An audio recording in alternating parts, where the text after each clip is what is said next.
Mas paliliwanagan tayo pagdating sa batas. Mga payo ng mga abogado, mga usaping abogado na mas malinaw na pag-uusapan para mas maintindihan natin. Kumpanyera ng Bayan, si Attorney Rina Seco at ang Panyera ng Bayan, si Attorney Cam, Cheryl Adami Molina. Dos Kumpanyeras sa DZRH Radio, DZRH TV at DZRH Online. Bago mo kasuhan, bago ka pumirma, bago ka makipagkasundo, makinig muna sa Dos Kumpanyeras. Dos Kumpanyeras. Magandang gabi Pilipinas, ito pa ang programang Dos Kumpanyeras. At ako po ang nagsisolang Panyera ng Bayan, Attorney Rina Seco, tuloy-tuloy sa pagbabalita, tuloy-tuloy sa serbisyo. Sama-sama tayo, Pilipino. Dos Kumpanyeras. Uy, bukas pa ang sweldo. Pero may bad news na. Ano ba yan? Pwede bang mag-advance? Dahil bad news po sa mga motorista. May big time oil price hike na naman bukas. Sa loob po ng ika-4 na sunod na linggo, magkakaroon ng malaking taas presyo sa mga produktong petrolyo. Ipatutupad po bukas, huling Martes ng Enero, ang 2 pesos and 80 centavos na taas sa kada litro ng gasolina at 1 peso and 30 centavos na kada litro ng diesel. Maging ang kerosene ay magkakaroon ng 45 centavos na taas kada litro. Ang galaw po ng presyo ng mga produktong petrolyo ay batay pa rin sa umiiral na presyuhan sa pandaigdigang merkado. Dos Kumpanyeras. Paalala po sa ating mga senior citizens at PWDs, meron po kayong discount sa kada 2 litro ng kerosene sa isang linggo ba, no? Isang buwan, no? Na worth 5%. No, ng inyong binibiling 2 litro lang yung may discount. Ayan.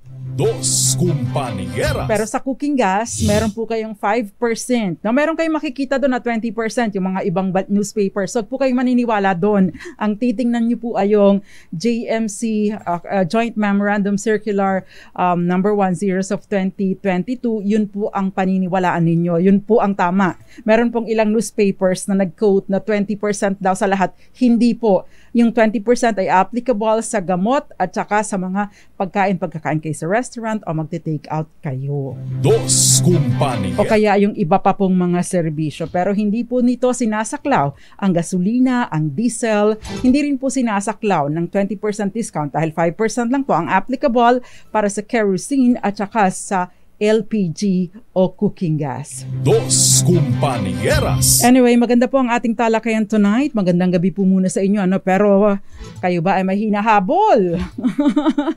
Attorney, tinakbuhan ako ng nagkakautang sa akin eh. Pwes, habulin nyo. Hindi po literal, no? Pero meron po tayong tuturuan ko kayo kung paano nyo habulin ang taong nangungutang sa inyo, no? Parang sabi sa habulin mo ko. Pero hindi po gano'n, ano?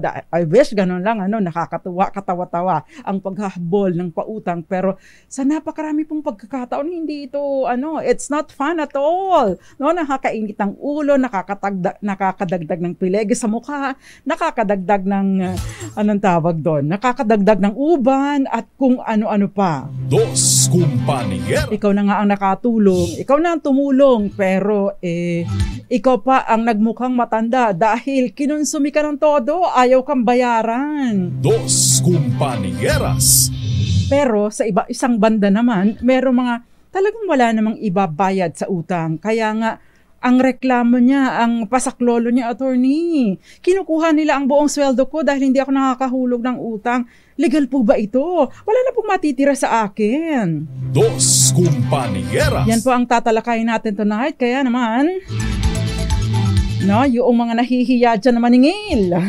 Kagaya ni Jinky Parley Andrade na nagkakasakit sa limot. O yung mga ibinabaon sa limot. Inilibing sa limot. Yan. Makinig po kayo ha. Again din, yung may mga pautang o nagkautang, palakasan ng radyo. para po marinig ng ating pinariringgan. Dos Compañeras. Aba, anong silbi ng programa natin kung hindi maririnig ng gusto nating paringgan, ba? O, di ba? Mami Belen Rivera and Gael Enriquez, natawa ng tawa sa intro pa lang natin. Gayun din si Anthony Papelleras na nanunood sa atin, at saka dyan si Ma'am Vivian Minay Cobero at Kenneth Arevalo. Gayun din, ang daming mga nanunood sa atin, si Apolinario Castillo dyan sa Santa Rosa, Nueva Ecija. At gayon din, no? Yung si Danny Boy Pata dyan saan nakalagay? Saan kayo nanonood? Kasi hindi nyo binanggit kung nasaan kayo Pero magandang gabi po sa inyong lahat. Dos Compañeras. Palakasan ang radyo, ang TV, ang inyong YouTube o ang inyong Facebook. Ihok na sa sa speakers para marinig ng gusto nating paringgan. Dos Compañeras. So ito pong text message na ito, text message po ito sa atin, actually kinuha ko lang, no? Message ito sa akin, personal page, no? Ang sabi niya kasi, si teacher po ito, tawagin na lang natin sa pangalang Teacher Jane. Lumilingon siya sa pangalang Teacher Jane. Sabi niya, attorney, ako po ay naka-co-maker. Actually, hindi niya kasalanan, hindi siya nangutang. Ako po ay naka-co-maker sa dati kong teacher sa kanyang loan sa lending. Ngayon po, due na pala at di siya nakakahulog kasi nawalan po siya ng trabaho. Nakatanggap ako ng mga sunod-sunod na demand letters. Ngayon po, ang sabi sa akin, kung hindi ko babayaran ang loan, yung sweldo ko na ang kukunin nila hanggang mabayaran ang buong amount ng utang ng dati kong co-teacher.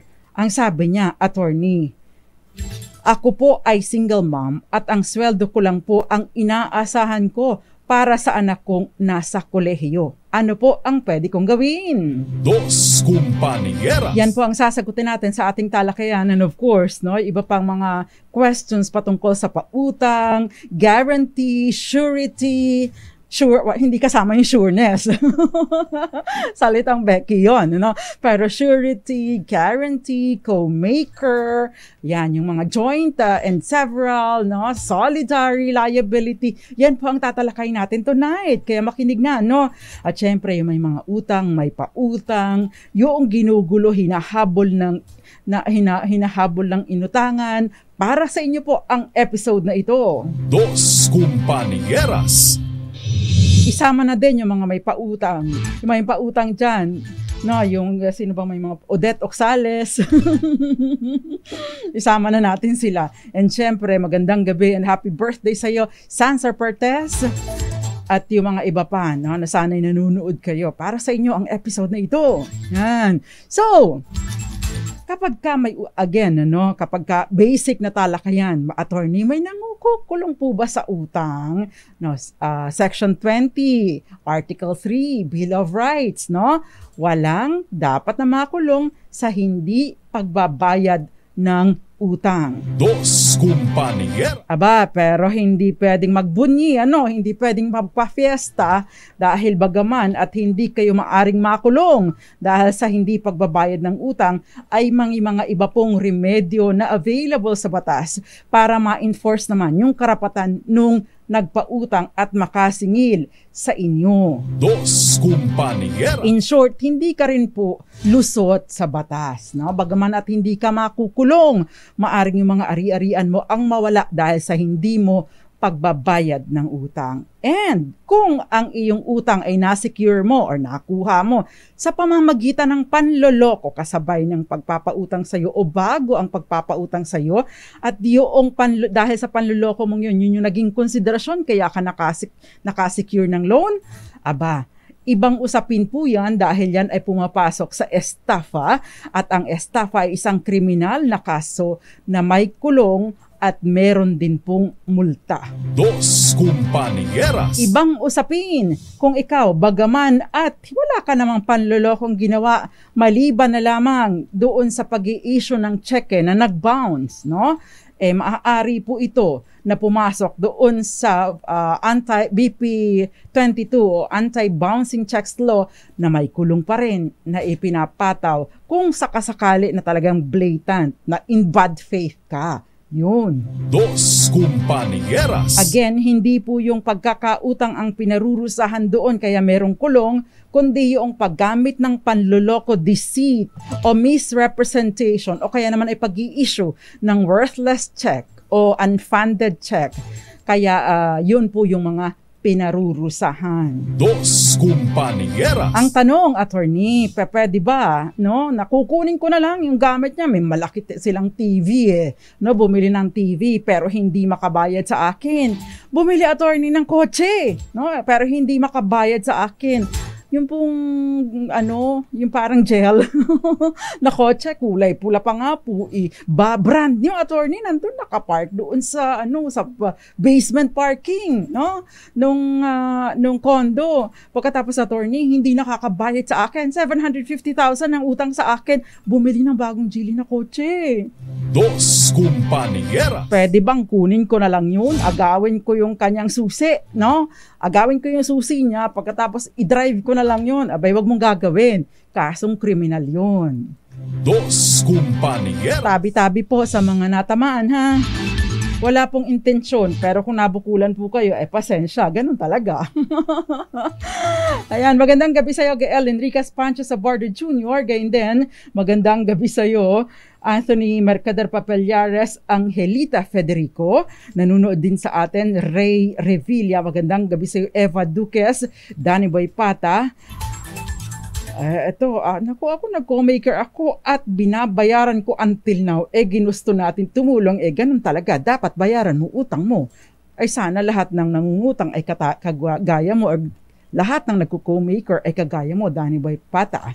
Gayun din, meron magandang gabi sa iyo, Felix Palcotelo, Eduardo Narvaez, and Violeta Montecalvo. Sabi niyo, naku, bakit ba yung mga nagpautang pa ang hiyang-hiyang maningil? Hindi, magandang gabi sa iyo, Miss Maricor Angeles, Moonbeats, at si Jinky Parley Andrade na tuwang-tuwa sa ating joke of the day, pero hindi po masaya no, kapag ka ikaw ang nabiktima.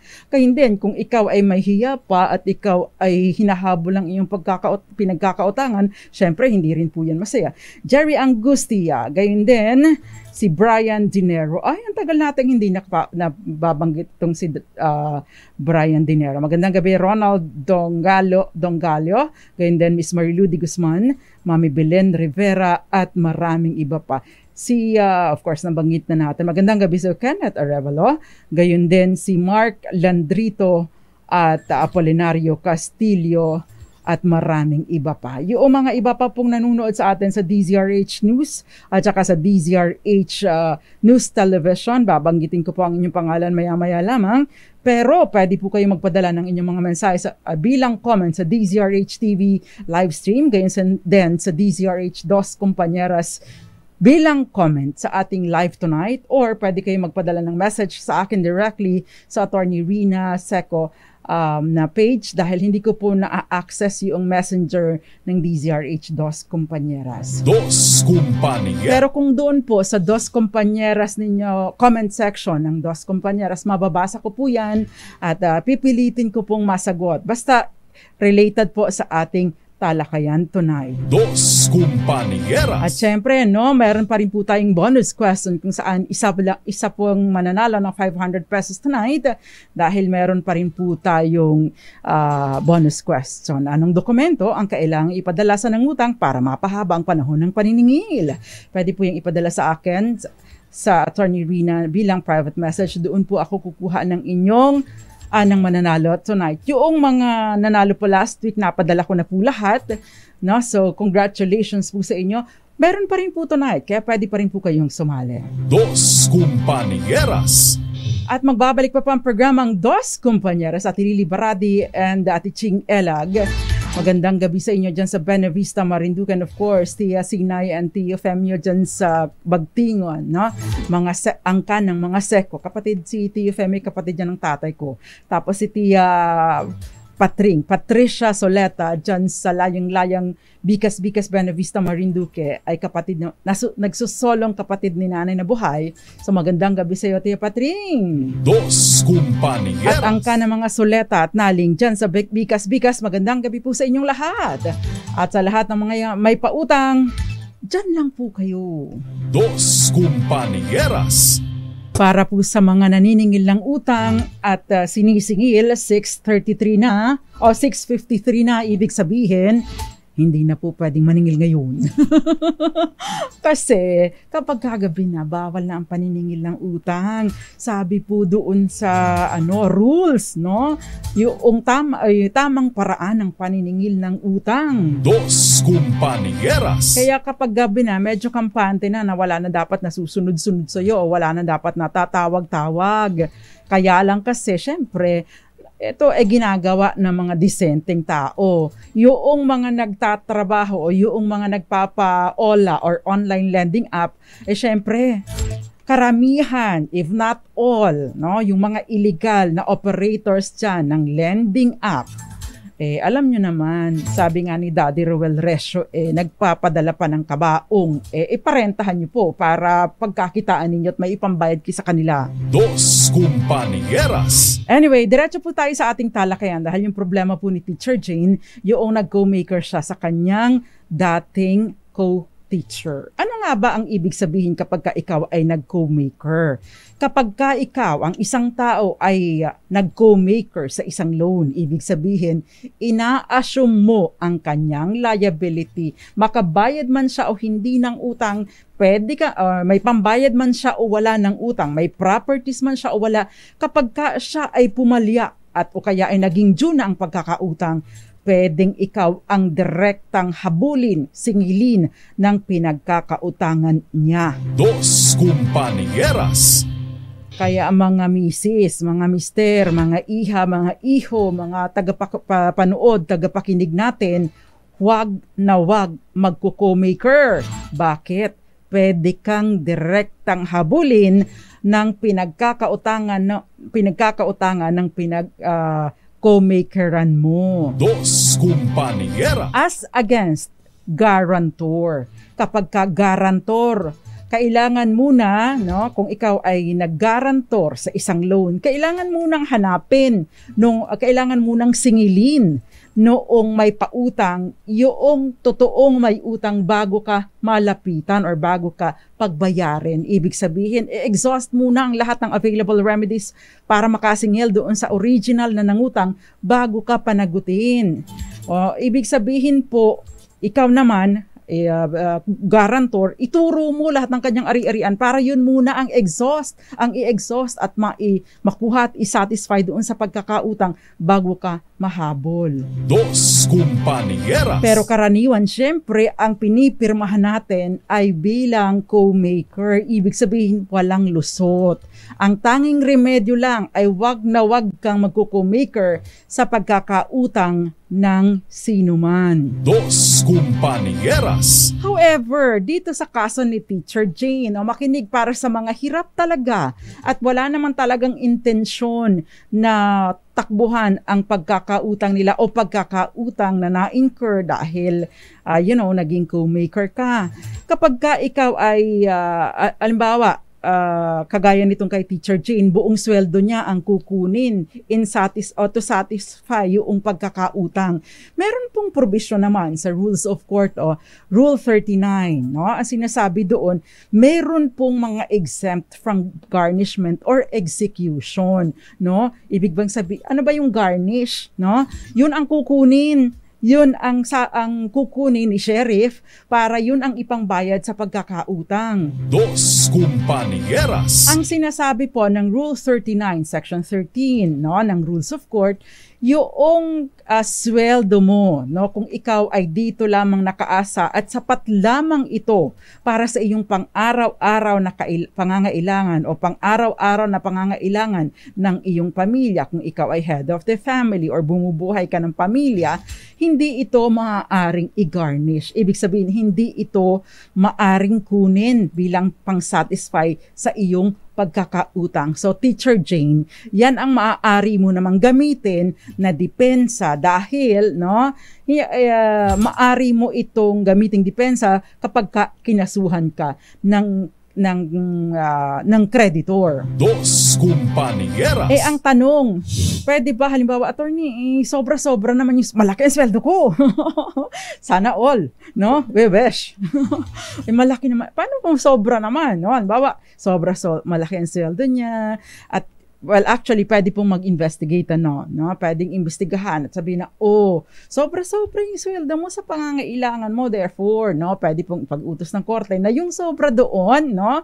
Yun ang kukunin, panghuhulog, mag-fix po ng amount monthly at yun ang ipanghuhulog, pang-amortize doon sa pagkakautang. Dos Compañeras.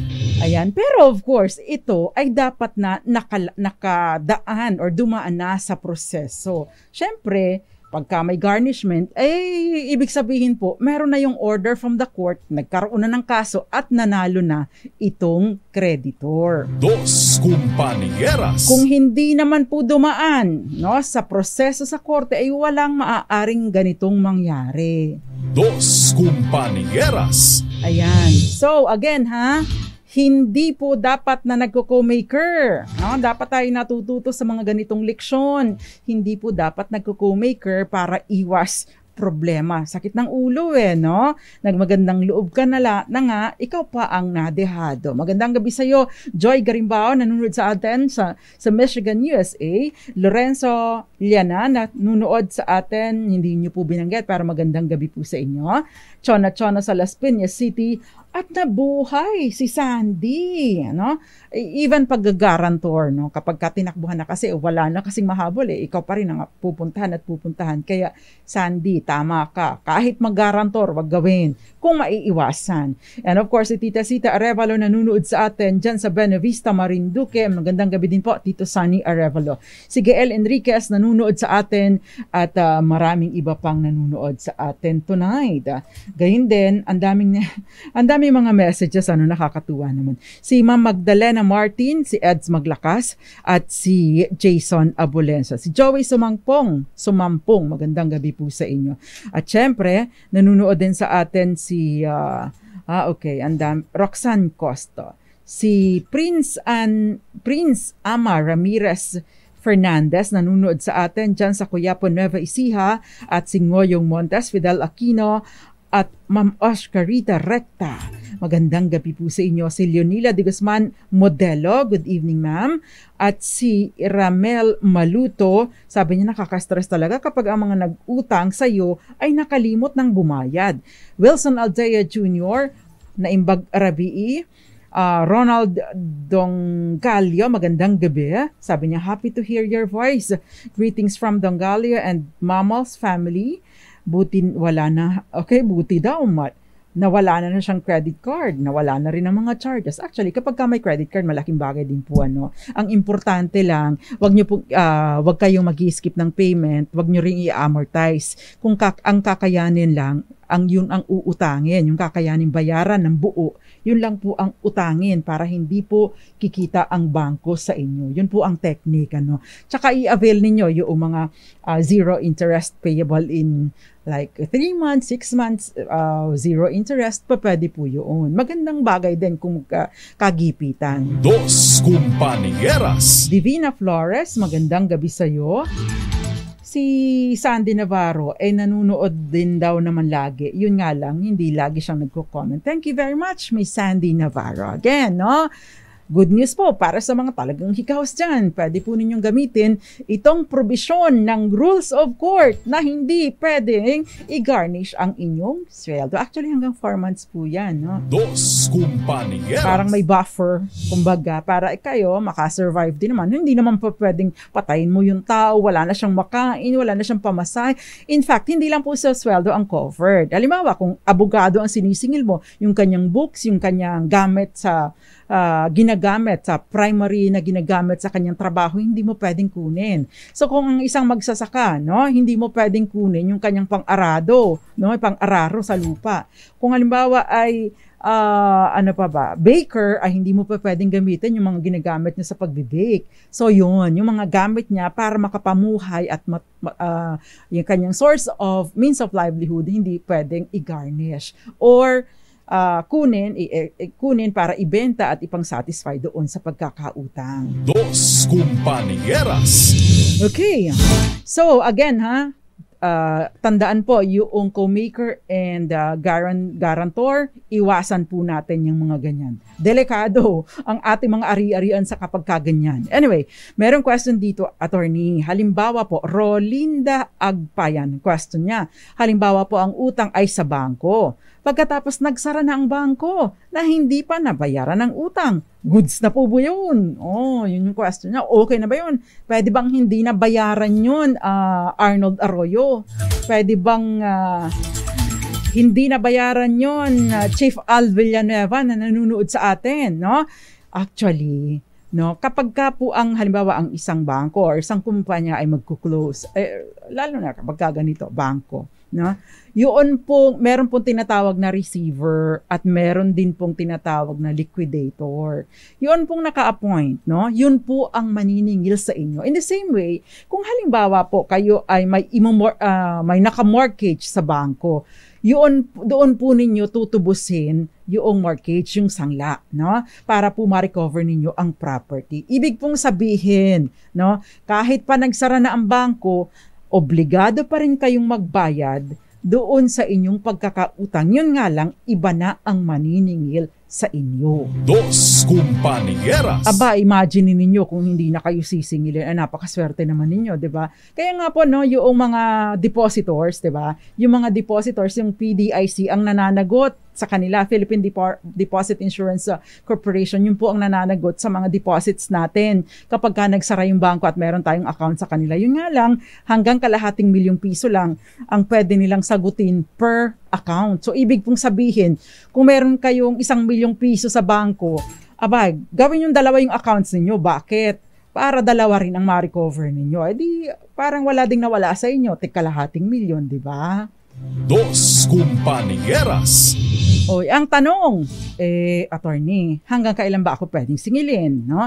Isinasaad po sa ating batas, no, na kapag ang isang pautang ay written o nasusulat. By the way, kapag po utang pinag-uusapan natin, maari pong ito utang dahil sa contract of loan, maaari din naman ito yung utang because of a contract of service, o kaya naman ay pagkakautang na na-incur because of a contract of sale.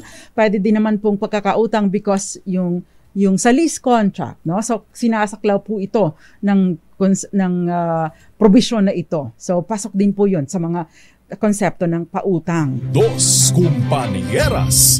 Now, kapag ka po ganyan, nasusulat ang pagkakautang, ibig pong sabihin, ito ay maaring singilin hanggang sa 10 taon. Pero ang sinasabi po ng mga jurisprudence, ano ba yung jurisprudence? Desisyon ng Korte Suprema sa mga nagdaang kaso na naidulog sa kanila, especially itong Permanent Savings and Loan Bank versus Mariano Velarde. Kapag ka po ganito, kapag pinadalhan kayo ng demand letter na tutol at nare-renew po yung period, no?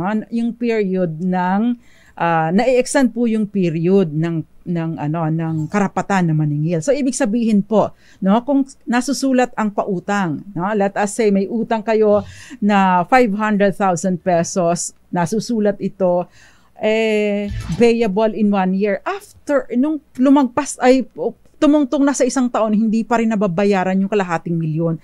Tatakbo po ng 10 taon kung ito ay written. However, for example, on the 5th year, nagpadala ng demand letter sa inyo para mabayaran ninyo ang pagkakautang ninyo, hindi pa rin kayo nagbayad. Tatakbo po ulit ito ng another 10 years. So, ibig sabihin, nare-renew po, parang count back to 0 ulit yung count or back to 1 ulit yung count kapag nagpadala po ng demand letter. Kaya alerto sa mga may pautang.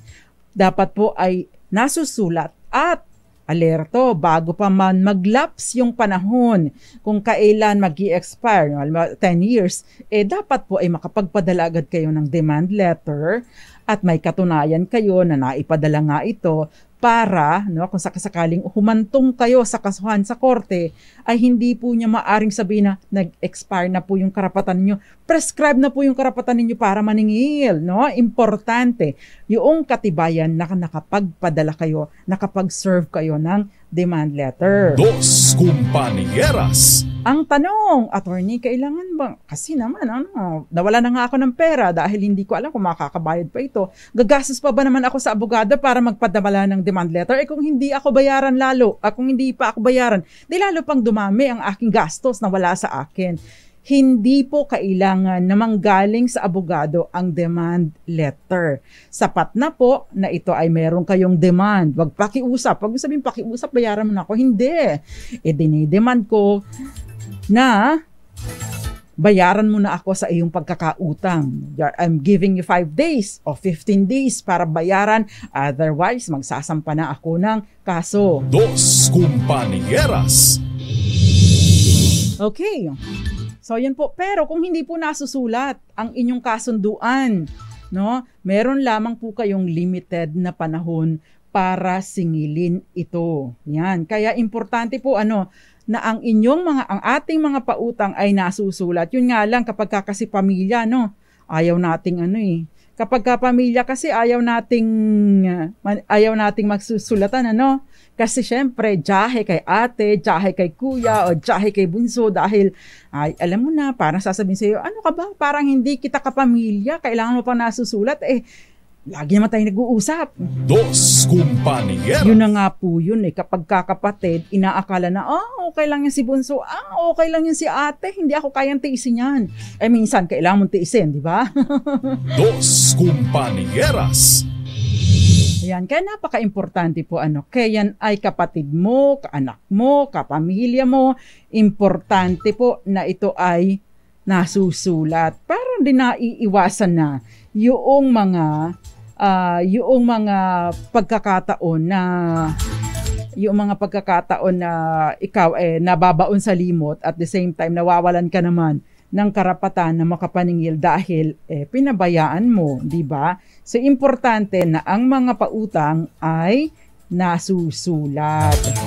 Yon. Kapag ka oral contract, meron ka lamang 6 na taon para singilin ang iyong pautang. Dos Compañeras. At syempre, Carl Leoncio na nanonood sa atin sa South Korea, yung issue ng interest, hindi mo maipapataw kung hindi ito nasusulat. Kailangan stipulated sa kontrata ang interest at kung magkano ang ipinapataw mong interest kada buwan. Dos Compañeras. Okay, next question. Ito by the way, gusto ko pong linawin yung joint and solidary o kaya naman ay you waive the benefit of execution. Pagka may ganyang mga linya, ang kasunduan po niyan, yaan ay co-maker ang epekto. Ibig sabihin, pwede kang tugisin anytime, direktang singilin sa pagkakautang ng nangutang bagaman at ikaw ay pumirma lamang. Dos Compañeras.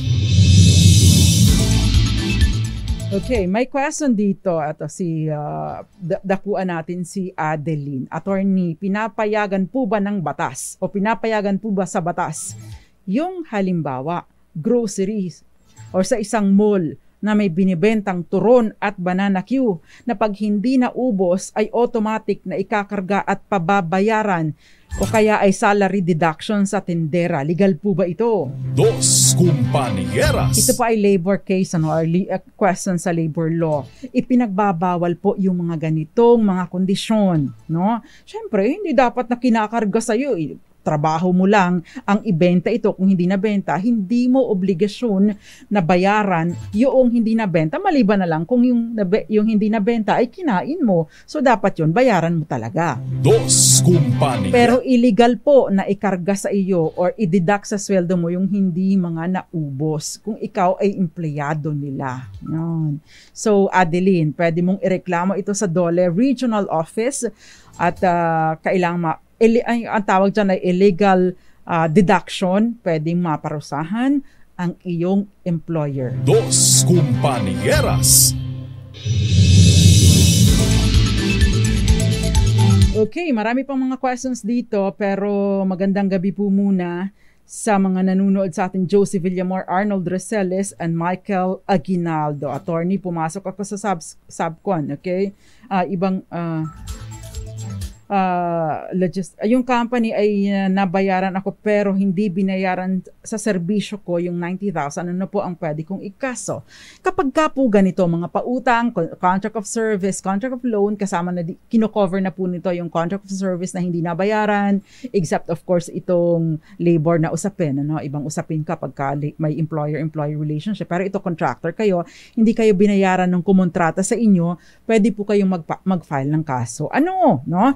Kapag ka po ganito, pwede pong pumasok dito sa dalawa po kasing klase, ano, yung paniningil ng utang. Pwede pong halimbawa ay kung ito po ay umabot or below 1 million and below, no? Ito po ay pumapasok doon sa small claims court or small claims case. Hindi po ninyo kailangan na mag-hire ng abogado. Hindi rin po ninyo mas mababa po ang filing fee nito. At the same time, yung mga documents po, ay yung form lang po, i-fill out ninyo, yung statement of claim na ipapadala po ninyo at kasamang ebidensya. At may mga form po sa small claims court, no? Kung saan, nakasasaklaw, either kung saan kayo nakatira or saan nakatira ang may pagkakautang sa inyo. Pero, di ba, kapag ka ikaw, magsasampa ng kaso, doon ka sa lugar mo, territory mo, wag doon sa teritoryo niya, di ba? Para siya ang gumastos at mamasahe papunta doon sa korte kung saan pending ang kaso. Dos Compañeras. Kapag ka po lagpas ng 1 milyon, pumapasok po ito doon sa collection ng sum of money at dadaan po ito ng usual na proseso na merong mga hearings at kakailanganin po ninyo ng serbisyo ng abogado. Dos Compañeras. Okay. Kapag ka po, ito, may question dito si Marivic. Ano po ang pwede kong gawin at ano ang pwedeng mangyari? May pinautang po kasi ako na yung inutang nila, niloan ko lang din po sa bangko gamit na collateral ang apartment namin. Ang agreement, ako ang nag-loan pero sila ang magbabayad sa bangko. Umabot po kasi ng 1.5 million ang nautang, hindi pa kasamang interest at hindi po nababayaran. Dos Compañeras. Ito ang kamalas-malasan. Nagkautang ka na, ang posible pang mangyari, no? Ang posible pang mangyari ma-foreclose ang mortgage. Ano ibig sabihin nito? Kasi ginamit na security yung kanilang apartment unit or units, no? Kapag ka po ganito, if you foreclose for non-payment, no? If you foreclose for non-payment, yung doon sa pagkakautang. Dos Compañeras. Kasi yun pong ikaw ang nangutang tapos iba ang gumamit, wala namang kasing pakialam. Hindi mo pa pwedeng sabihin sa bangko na hindi naman akong gumamit ng pera ikaw ang pumirma doon, no? Kaya wag pirma ng pirma na hindi naman kayo katatas pulong, wag magbo-volunteer, no? But of course, andyan na yan. So ang tanging nyong gawin, kailangan po ninyong bayaran yung kanyang pagkakautang. Sad to say, no? Kailangan po ninyong bayaran yung kanyang pagkakautang para matubos ninyo yung property ninyo. Otherwise, maari po itong ma-foreclose or ma-foreclose ang mortgage. At kapag ka po ganito, no? Ang tanging recourse lamang po ninyo ay syempre yung right of redemption. Pero mas malaki po ang inyong mga gastos because you will have to pay for the expenses doon sa foreclosure, doon sa sale, at mas malaki pa po. And of course, the interest. Dos Compañeras. Kaya again, wag pong sasalo ng utang ng may utang, utang na loob, at syempre utang na loob, wag pong mag-sign or paperma bilang kahit pag-guarantor o lalo na kapag co-maker. Dos Compañeras. Okay.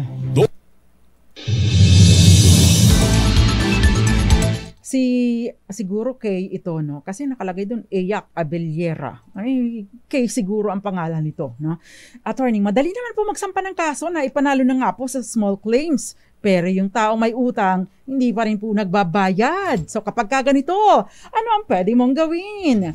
Ipadala po, sasagutin ko yan sa ating pagbabalik. Pero yun pong inyong sa answer sa ating bonus question, anong dokumento na kailangan ipadala sa nangutang para mapahabang panahon ng paniningil. Ibig sabihin, para ma-extend ang period, para matol ang period of prescription, ipadala lang po bilang private message sa akin at doon po ako pipili ng isang mananalo tonight.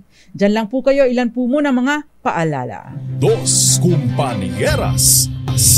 Nagbabalik po, Dos Compañeras, kasamang nagsasolang panyera ng bayan, Attorney Rina II. Of course, sinatalakay po natin ngayon ang utang.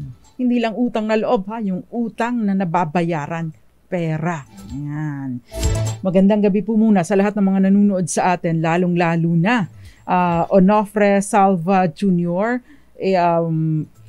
AC Kwan, Pancho Sabordo, Stella Francisco, Jaime Dumduman, Jerry Kibral, Chel Española, Alexis Tiger, Erlinda Gonzalez, Maricel Mercado, Michelle Demerca, Jinky Porle, Andrade Rain Santos, Leonardo Tuble, Merlinda Francisco, Arnold Reselis, Yolanda Benaflor Demry, Merlinda Angeles, Joel Andalis, G. Cyril Arbis, ganyan Fidel Aquino, Brian Dinero, Florencia Celis, Joey Sumangpong, James Paloma, Tony Mercado, Celestine Canton, Rio Verano, Israel Campos, at maraming iba pa. Yung iba nandito pa, hindi ko nabasa. Napakarami po ninyong mga messages. Dahil po sumasali o hindi ko kung hindi sana mananalo, at least mabati ka man lang. Kaya lang mauubos po ang oras natin sa pagbate. Pero pasensya na po, no?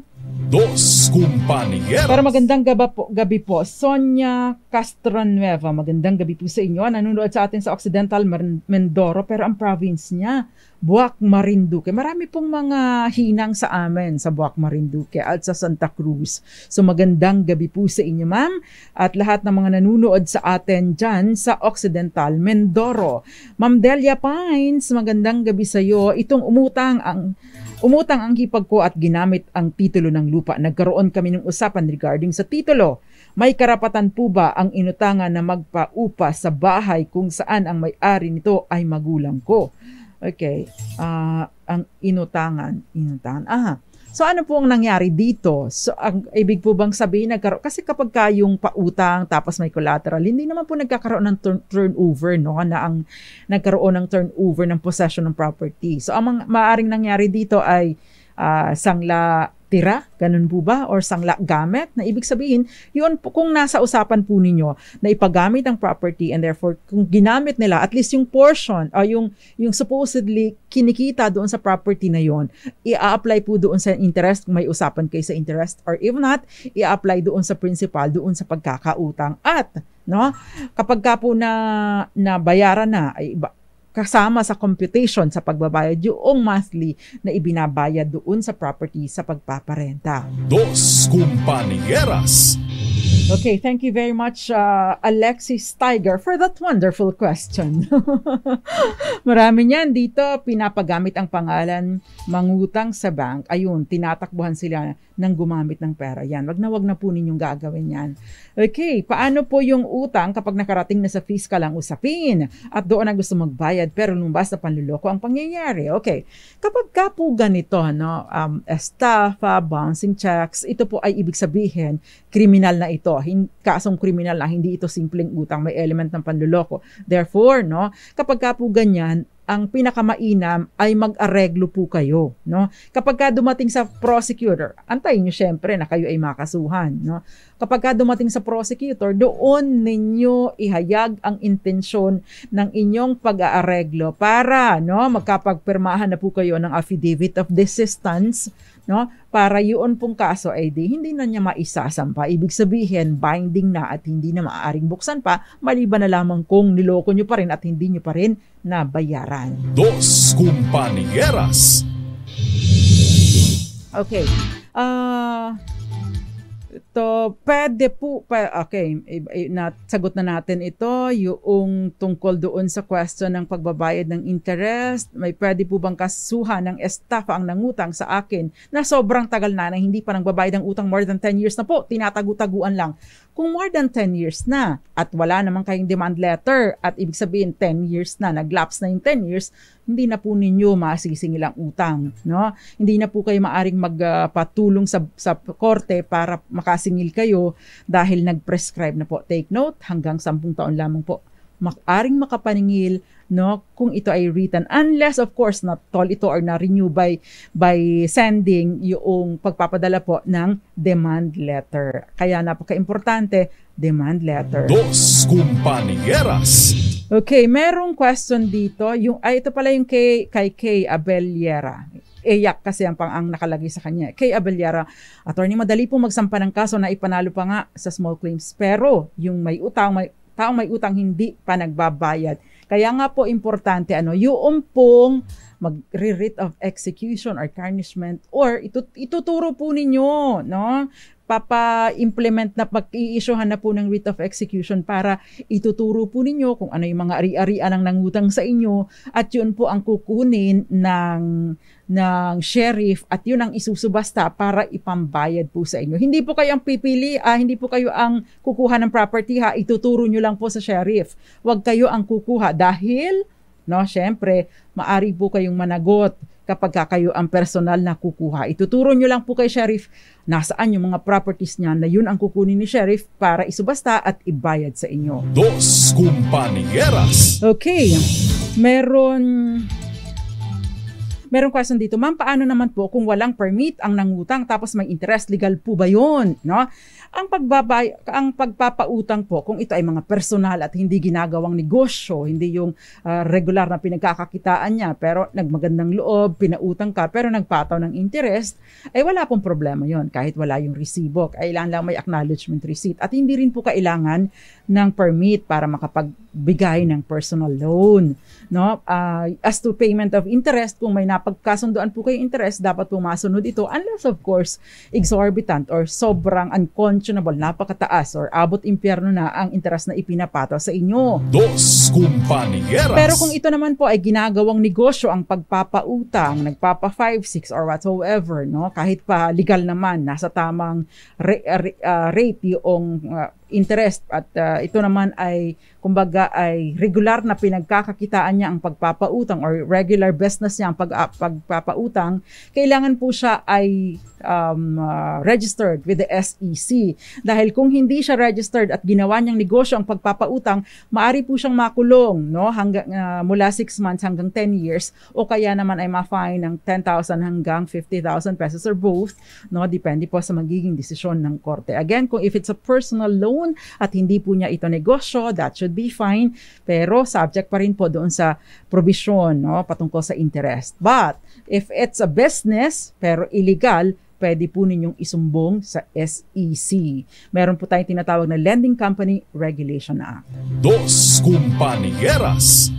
Okay, ito na yung last question. Paano po kung may utang at hindi nakabayad, pwede po bang kunin na lamang ang gamit para pambayad sa utang? Huwag po ninyong gagawin no?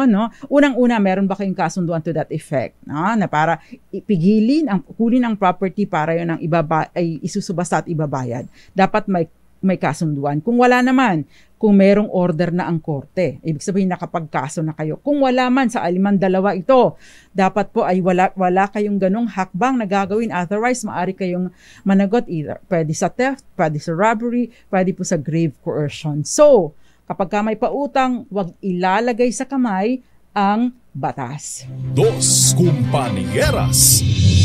Marami po. Jerome Pacho, ilang porsyento ang patubo sa pautang na naaayon sa batas? Wala naman pong ceiling, pero marami pong pagkakataon na kapag lumagpas ng 12% per annum kada taon, no, yung 12%, maari pong magpetisyon sa korte para ipababa ito. Dos Compañeras. Okay, so the question now is, No? Anong dokumento ang kailangang ipadala sa nangutang para mapahabang panahon ng paniningil? The answer is demand letter. At ang ating winner for tonight. Okay, magandang gabi po sa lahat ng mga nagpadala ng kanilang mga sagot. Pero the winner for tonight is, congratulations sa iyo, nakafollow din siya sa atin. Congratulations, Florencia Celi. Congratulations sa iyo. Ipadala po sa akin ang inyong GCash number, pero bigyan niyo po ako ng hanggang Saturday, no? Para ipadala ang inyong premyo. No? Again po, hanggang Saturday ha. So, Monday to Friday, bawal po akong singilin. Saturday lang po ang release. Maliban na lamang kung minsan medyo maluwag po ang schedule ko, nakakapagpadala ako, nakakapag-transact ako sa bangko. But, no, pinaka-late po yung Saturday. Dos Compañeras. Maraming salamat po sa panonood ninyo sa akin. Ang tabayanan po ang susunod na programa, ang programang Lunas at Lunas Extension. Nakasama ko po Jeric Raval Barreto and of course Het Del Moro na naghahanap pa rin ng date hanggang sa ngayon para sa Valentine's Day. Ako naman po, Attorney Rina Seco, tuloy-tuloy sa pagbabalita, tuloy-tuloy sa serbisyo. Sama-sama tayo, Pilipino. Dos Compañeras.